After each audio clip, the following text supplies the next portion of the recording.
Hey there! My name is Calista reporting for Kids First, age 14. Today, we are going to be taking a look at a movie known as Please Stand By. And I'm not gonna lie, I'm pretty excited to talk about this movie. So this movie centers around a young autistic girl named Wendy. She is a humongous Star Trek fan, and she writes her own script for a Star Trek writing contest. She runs away from her caregiver to get the script to Los Angeles in time. So the plot is pretty simple, but there is one thing about this film that makes it stand out, especially to me personally. The fact that it stars a young female autistic protagonist.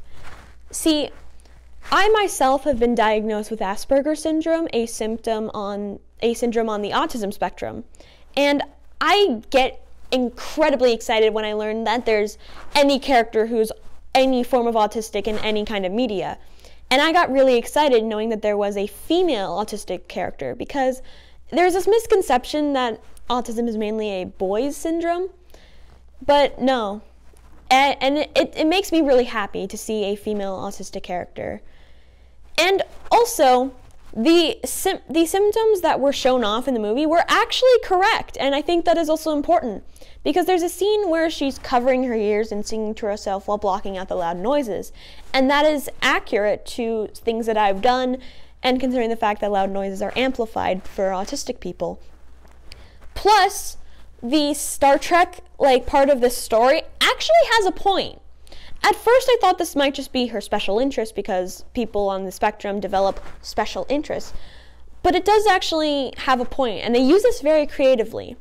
There's a scene where one of the characters explains that the character in Star Trek, Spock, has trouble dealing with his emotions, and he uses this as an example as to why Wendy probably likes it so much.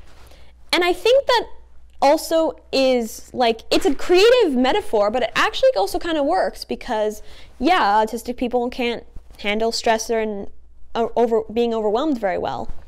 It was used very creatively and in a way I didn't expect, and I think that's pretty good.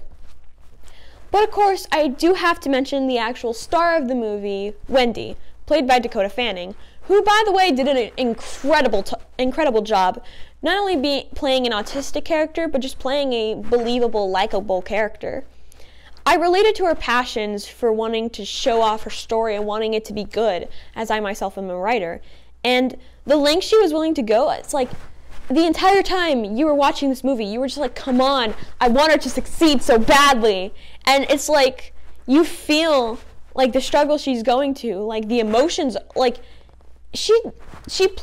Dakota Fanning did an incredible job in this movie, and honestly just props to her.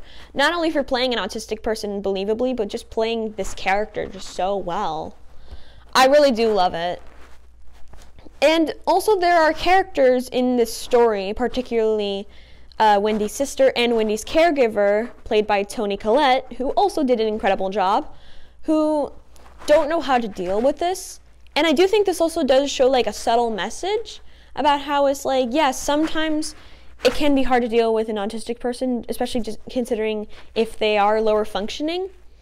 But I feel like this movie does also show how creative and passionate autistic people can be, because we see things differently. We notice things that people might not think at first glance. And this movie does, if it does become a very well-known movie, I do hope that this does show off how much it can be so worth it to actually listen to what an autistic person has to say. And if people come out of the theater with this thinking yeah, autistic people can do things, I think that's a job well done. So that's it for this movie. I would definitely give it 4 out of 5 stars. I recommend about ages 11 to 18 because there was one moment where they did say the F word, so just a warning. But yeah, but I would recommend this to anyone if you are interested, not just if you're interested in Star Trek, but if you want to if you're interested in seeing an autistic protagonist, or if this just seems like your kind of movie, definitely recommend. And this movie comes out January 26th. That's it for this review. If you liked it, make sure to check out the Kids First website and, of course, all the other Kids First reviewers. I will see you all next time. Bye-bye! What was Leonard McCoy's daughter's name? Joanna. Oh, snap! Payoff!